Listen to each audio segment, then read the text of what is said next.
अगरचे गुज़िश्ता 48 घंटों से क्या आप हमास की जानिब से हफ्ते की सुबह शुरू किए गए इक़दामात की हिमायत करते हैं? ठीक है, ये सही सवाल नहीं है लेविस, वाकई ये एक अहम सवाल है। नहीं, ये कोई अहम सवाल नहीं। आप इनके अमल की हिमायत करते हैं या नहीं, ये एक अहम सवाल है। नहीं नहीं नहीं, ये कोई अहम सवाल नहीं। हमास एक ग्रुप है, एक जंगजू ग्रुप है। आप फलस्तीनी नुमाइंदे से बात कर रहे हैं। हमारा मौक़िफ़ बहुत अच्छी तरह से मालूम और वाज़ेह है। क्या आप हमास के इक़दामात की हिमायत करते हैं और फिर आप बराबरी नहीं कर सकते? ये हिमायत न करने के बारे में नहीं है। मैं अपने लोगों का नुमाइंदा हूँ, लोगों में फ़लस्तीन।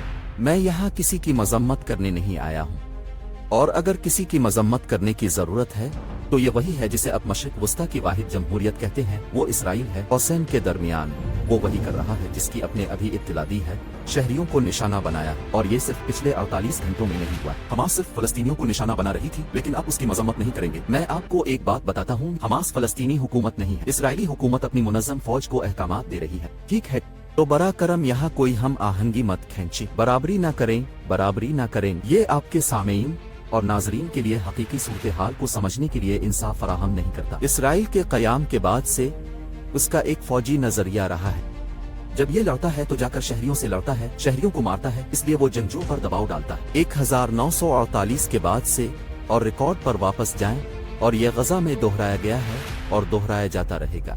लिहाजा गुफ्तगू कोई इल्जाम तराशी का खेल नहीं है। मैं यहाँ मुतासरा पर इल्जाम लगाने के कारोबार में नहीं हूँ। असल गुफ्तगू ये है कि हम इस शैतानी मोहलिक चक्कर को कैसे रोकें।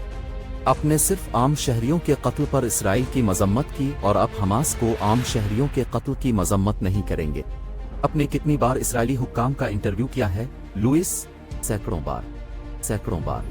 इसराइल ने कितनी बार जंगी जराइम का इर्तिकाब किया है, ये आप लाइव कैमरे पे बता सकते हैं। क्या आप इनसे अपने आप को मलामत करने के लिए कहते हैं कि क्या आप ये नहीं करते? आप नहीं करते। नहीं, मेरे सवाल का जवाब दो। आप जानते हैं कि मैं इस सवाल का जवाब देने से क्यों इनकार करता हूँ? क्योंकि मैं उसकी बुनियाद से इनकार करता हूँ, क्योंकि इसके बिल्कुल दिल में पूरी चीज की गलत बयानी है, क्योंकि इसकी फलस्तीनियों को दूसरी तवक्को थी और अपने उन्हीं पे इल्जाम लगा दिया। क्यों? मेरा मतलब है, चलो ये एक सियासी तनाज़ा है, हम एक अरसे से अपने हुकूक से महरूम हैं, तो ये गलत नुक्ता आगाज है। सही नुक्ता आगाज बुनियादी वजूहात पर तवज्जो मरकूज करना है, इस इंतहाई तारीख सुरंग से निकलने की कोशिश करना है, जैसा कि BBC और मेन स्ट्रीम मीडिया 75 सालों से इस कारोबार के खिलाफ है। जब भी इसराइली मारे जाते हैं तो आप हमें यहाँ लाते हैं। क्या आप मुझे यहाँ लाए थे जब मगरबी किनारे में बहुत से फलस्तीनी पिछले चंद महीनों में 200 से ज्यादा थे, जब यरूशलेम और दीगर जगहों पर इसराइली इश्तियाल अंगेजी हो रही हो? तो क्या आप मुझे दावत देते? क्योंकि इसराइलियों ने जो कुछ देखा है, जिसे हमने गुज़िश्ता 48 घंटों में अलमनाक कहकर शुरू किया है, फलस्तीनी पिछले 50 सालों से हर रोज देखते। गजा का हाल अब जानते हैं, अपने अभी बयान किया है। ये सबसे बड़ी ओपन एयर जेल है। वो 20 लाख लोग पिछले 16 सालों से इसराइल के हाथों यरगमाल है। आपकी नजर में उसका हल क्या है? बैन अल-अक़वामी करारदादों और कानून और जवाज का मसावी इतलाक, जैसा कि अपने यूक्रेन में किया था। क्या आप यूक्रेन के सफीर को यहाँ लाएंगे और उनसे अपने कुछ जंगजुओं की मजम्मत करने के लिए कहना शुरू करेंगे?